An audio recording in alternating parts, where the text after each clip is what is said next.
Have you ever wondered if everything we've been told about the end times has been only half the story? Imagine waiting for a storm, staring at the dark sky, but never noticing the water already rising around your feet.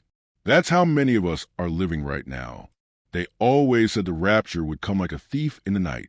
Quick, sudden, unexpected. But here's the part most of us never heard. Jesus didn't just leave us guessing. He actually gave us a sequence, a roadmap, not vague poetry or scattered clues, an order of events that was meant to guide, not confuse. So why do we miss it? Why do so many believers walk in fear, scanning the skies for chaos instead of paying attention to the signs happening right under their own roof, inside their own hearts? It's because, for generations, we were trained to fear the end rather than understand it. We were told to brace for earthquakes, wars, disasters, the headlines of the world. But very few of us were ever taught to look at the quieter signs, the shift in our spirit, the cooling of love, the subtle deception that sneaks into our faith when we're not paying attention. Think about it. How many sermons have you heard about political unrest, global conflict, or natural disasters? And now compare that to how many times you've heard a message about the dangers of spiritual sleep, about hearts growing cold, about deception creeping into our worship. The truth is, most of us have been looking in the wrong direction. And here's something even more shocking. Jesus wasn't speaking in riddles. He wasn't hiding the truth from us. In fact, he spoke with remarkable clarity. When you see this, then that, and immediately after, that's not mystery. That's a timeline, a sequence, step by step. But somewhere along the way, the church stopped reading the timeline and started guessing.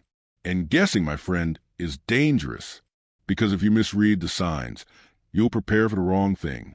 You'll be waiting for fire to fall from the sky, while missing the fire quietly burning out in your own heart. This is not just a mistake. It's a deadly misunderstanding. That's why we need to talk about this today. This message isn't here to scare you or manipulate you with fear tactics. It's here to set you free, to show you the exact order Jesus gave, to uncover how we misread it, and most importantly, to help you see where we are right now in his timeline. Because once you see the truth, once your eyes are open, you can't unsee it. So, if you ever felt that strange sense of urgency deep in your soul, that stirring you couldn't quite explain, this may be the missing piece you've been searching for. Stick with me, because in the next few minutes we're going to walk to the words of Jesus, not as scattered puzzle pieces, but as a living sequence, a clear path that leads us from confusion into clarity, from fear into freedom. And by the end, you'll realize we're not waiting for the sequence to start. We're already in it. So let's open the scriptures together and see what Jesus really said. Because when you understand his order, you'll understand why the rapture isn't just about the chaos of the world, but about the condition of your heart. When Jesus sat on the Mount of Olives and spoke to his disciples about the end of the age, he didn't give them a riddle. He gave them a roadmap. In Matthew 24, Mark 13, and Luke 21, we find what many call the Olivet Discourse. It's here that Jesus unfolds the events of the last days, not in confusion, but in order. He begins with a warning that almost everyone overlooks. Take heed that no one deceives you. That's his first instruction.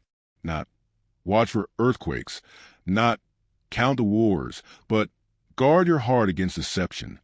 Why? Because the greatest danger to believers in the last days is not what's happening around us. It's what's happening inside us. Deception is subtle. It doesn't knock on the door dressed like a monster. It slips in quietly, wearing the clothes of truth. It sounds good. It feels right. And that's why so many people fall for it. Jesus knew this. That's why the very first step in his timeline is about deception. Before wars, before chaos, before any shaking in the world, there's a shaking in the spirit. Then he moves to the next stage. Wars and rumors of wars, nations rising against nations, kingdoms against kingdoms. Now, we read that and we think, well, that must be the big sign. But Jesus pauses to say something shocking. See that you are not troubled, for the end is not yet. Did you catch that? Wars, conflict, even global instability. Jesus says that's not the end. Those are birth pains, early contractions, signs that something is coming, but not the final moment. And then he lists famine, pestilence, and earthquakes. Once again, things we recognize from the headlines. But here's the part we miss. Jesus isn't giving these signs so that we obsess over the news. He's showing us that the shaking of the earth mirrors the shaking of our souls. Every famine reveals where our hunger really is. Every plague exposes where our trust truly lies. Every shaking of the ground reminds us that only God's kingdom is unshakable. But then Jesus turns a corner. He says, "Then they will deliver you up to tribulation and kill you, and you will be hated by all nations for my name's sake." This is a part most preachers skip, because it doesn't fit into a feel-good message. Yet Jesus makes it clear, persecution is not an optional footnote. It's a key marker in the timeline. Why? Because persecution separates the genuine from the counterfeit. When following Jesus costs nothing, anyone can claim the name of Christ. But when following him costs everything, only the true remain. And immediately after this, Jesus warns, "And then many will be offended, will betray one another, and will hate one another. Then many false prophets will rise up and deceive many. And because lawlessness will abound, the love of many will grow cold." Think about that phrase, the love of many will grow cold. That's not about earthquakes. That's not about famines. That's not about wars. That's about the condition of the heart. That's about people who once burned with passion for God, now living on autopilot. More interested in convenience than covenant. More concerned with safety than surrender. And if you've been feeling like people around you, maybe even yourself, have lost that fire, maybe this verse explains why. We're living in it, right now. But here's the good news. Right in the middle of this sobering warning, Jesus declares, "But he who endures to the end shall be saved." And this gospel of the kingdom will be preached in all the world as a witness to all the nations, and then the end will come. Do you see the sequence? Deception, shaking, persecution, betrayal, cold love, but also endurance, faith that holds on, a gospel that will not be silenced. And once the message has reached the nations, then comes the moment we've all been waiting for. This is the rhythm of God's plan. Not chaos, not randomness, but order. Up to this point, Jesus has shown us the beginning of the birth pains, deception, wars, famines, persecution, betrayal, and love growing cold. But then he introduces a phrase that stands out as a critical marker in his timeline. Therefore, when you see the abomination of desolation spoken of by Daniel the prophet, standing in the holy place, let the reader understand. Then let those who are in Judea flee to the mountains. Now this phrase, the abomination of desolation, may sound mysterious, even confusing, but for the disciples it wasn't. They knew Daniel's prophecy. They understood that this was a moment of defilement, when something unholy would be placed in the very center of what was meant to be holy. It was a signal, a flashing red light in God's calendar, that things had reached a tipping point. Notice how practical Jesus is here. He doesn't just give a symbol. He gives instructions. Let those in Judea flee. In other words, when you see this, don't hesitate. Don't delay. Move. This is not the moment for speculation. This is the moment for action. What does that teach us today? That prophecy isn't meant to entertain us or keep us busy with endless theories. Prophecy is meant to prepare us. Jesus doesn't reveal the future to satisfy our curiosity. He reveals it to shape our choices. Then he paints a vivid picture of urgency. Let him who is on the housetop not go down take anything out of his house. And let him who is in the field not go back to get his clothes. It's almost shocking to hear. We're so used to planning, gathering, securing. Yet Jesus says there will be a moment when none of that matters. When the only thing that counts is obedience. The one who hesitates, who clings to comfort, who runs back for possessions, risks everything. But the one who listens, who moves when God says move, will be saved. This isn't just about physical survival. It's about the posture of our hearts. How often do we cling to things that slow us down spiritually? How many times do we go back for what God already told us to leave behind? The timeline Jesus describes isn't just external. It's internal. He's preparing us to be a people who can let go, who can move when he speaks, who value obedience over possessions. And then comes a sobering line. For then there will be great tribulation, such as has not been since the beginning of the world until this time, no, nor ever shall be. This is the climax of the shaking, a time unlike any other.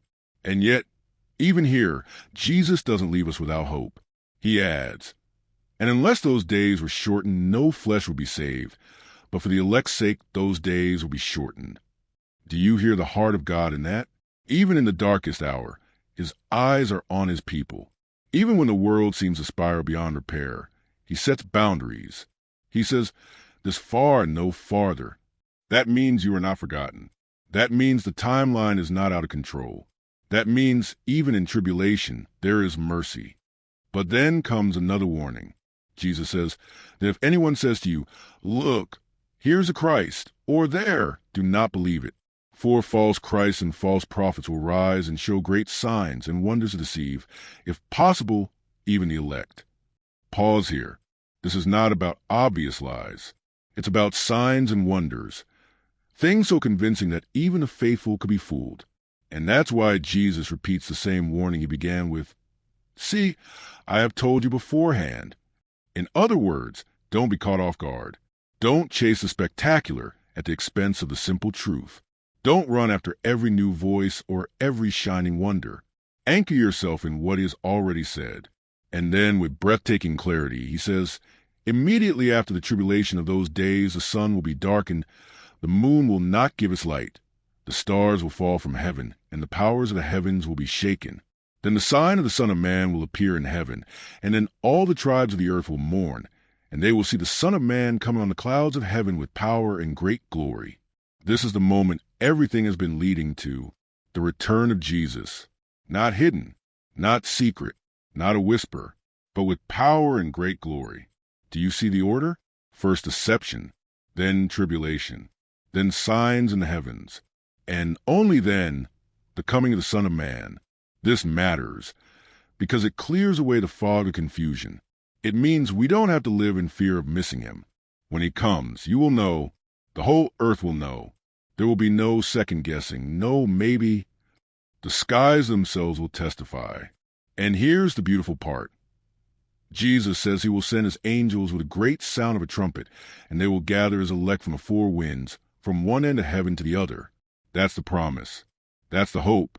That's the moment we long for. We've walked through the sequence step by step, just as Jesus laid out, from the warnings of deception, to the call for endurance during tribulation, and finally to the radiant promise of his return. But now, as we bring this together, the question becomes deeply personal. What does this mean for us, right now in this very moment? Because it's one thing to study prophecy. It's another thing entirely to let it shape your life. Jesus never shared these details, so we could debate endlessly in comment sections or stack more theories on the shelf of our minds. He gave them so that ordinary people, like you and me, could live awake, not distracted, not drifting, but awake. Think of his parable of the 10 virgins. All of them were waiting. All had lamps. All expected the bridegroom, but only 5 were ready with oil. The others realized too late that waiting without preparation is just another form of sleeping. That's why this matters. Because knowing the timeline is not about winning arguments. It's about readiness. And readiness isn't loud or dramatic. It's not about shouting predictions or circling dates on a calendar. It's about a steady life of devotion, about keeping your love alive when the world grows cold, about sharpening your discernment when deception whispers everywhere, about living each day as though you could meet him tomorrow. Now pause and imagine, if Jesus walked into your room today, not in glory on the clouds, but quietly as a friend, what would he find? Would he find a heart burning bright with love, or a lamp dimming on the edge of going out? Would he find someone awake, or someone drifting in spiritual sleep? These are not questions to guilt you. They're questions to wake you. Because the truth is, many of us think we have more time. We tell ourselves we'll get serious later. We'll pray more later. We'll forgive later. But later is a trap. Later never comes. Jesus said his return would be like the days of Noah, life going on as usual. Eating, drinking, marrying, building. Normal days. Until the flood came. And suddenly, normal was gone. That's the danger of misreading the sequence. If you're waiting for chaos in the skies before you prepare your heart, you'll miss the signs already flashing in your own life. The fading prayer life. the growing numbness, the quiet compromises. Those are the real sirens. But here's the hope. It's not too late. If you're hearing this, it means the door is still open. The oil can still be gathered. The fire can still be rekindled. Jesus hasn't spoken these words to leave you anxious, but to invite you closer. And that's the invitation I want to leave with you. Don't just be informed. Be transformed. Don't just know the order of events. Step into the order of obedience. Because once you see clearly, you're accountable for how you live. You can't unsee it. The veil has been lifted. You now hold something most people don't, clarity. And clarity demands a response. So let me ask you, are you living like someone who knows what time it is? Are you guarding your heart from deception? Is your love burning, or has it grown cold? Are you surrounding yourself with voices that sharpen your faith, or ones that dull it? This is not the time for passivity. It's the time to reset your priorities, to step out of spiritual autopilot and start living awake. Because those who misread the sequence prepare too late. But those who discern it, they're ready before the door closes. So if you're listening and you're ready to say, I choose to stay awake. I choose to keep my lamp burning. I choose to prepare my heart, not tomorrow but today, then take this moment seriously. Comment it. Declare it. Let your own voice join the confession. I choose to stay awake. And as we close, I want to remind you, Jesus never left anyone in the dark. He spoke with clarity. He gave us the sequence. He showed us what's next. Not to scare us, but to prepare us. The only question left is, now that you know, what will you do? If you're ready for more truth that flips the script, make sure you subscribe and turn on notifications, because the journey doesn't end here. In fact, the next step may be the most important of all. You've seen the sequence. Now the question is, are you ready to walk in it?